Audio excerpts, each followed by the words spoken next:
Hello, I'm Dr. Peter Aronson, and I have clinical as well as personal experience with TSC. That's because not only am I a dermatologist who manages patients with TSC, I also have TSC myself. Now, I'd like to share my insights with you.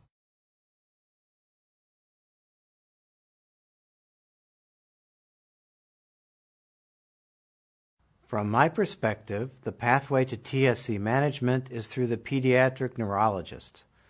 I see the diagnosis being split between the neurology and dermatology specialties.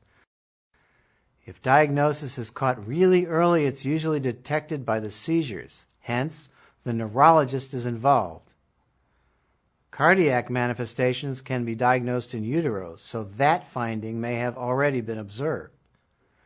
Pediatricians who find skin lesions may also refer patients to the dermatologist.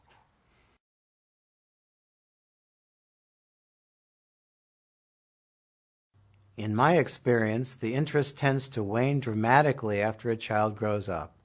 A lot of the support out there is for the pediatric patients and their families. That's because doctors may not be looking when other TSC-related problems occur later in life.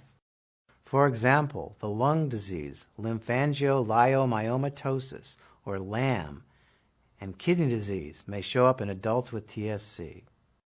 In fact, after I had my heart attack at age 57, doctors were looking at changes in my spine.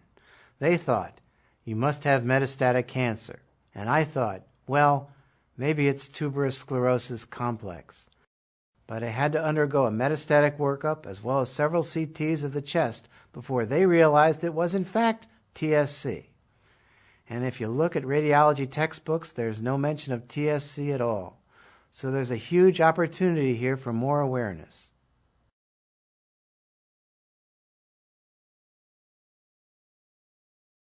It's important to realize that TSC-related symptoms may occur outside the patient populations they're typically found in. This isn't always taken into account. Part of the issue is that very few people are in a position to even think about this disease, and then doctors see things that are much more common all the time. So we can't cubbyhole TSC manifestations into certain age groups. For example, the lung disease, LAM, is overwhelmingly reported in women, as it's more prevalent in that premenopausal population.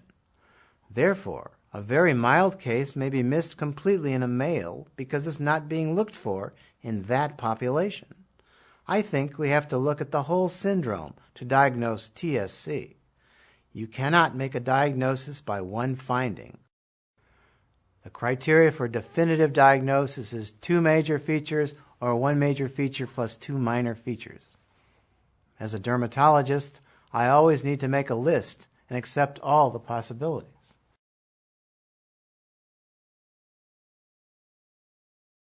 Patients should be prepared to have their usual history assessed, an examination, and possibly a biopsy.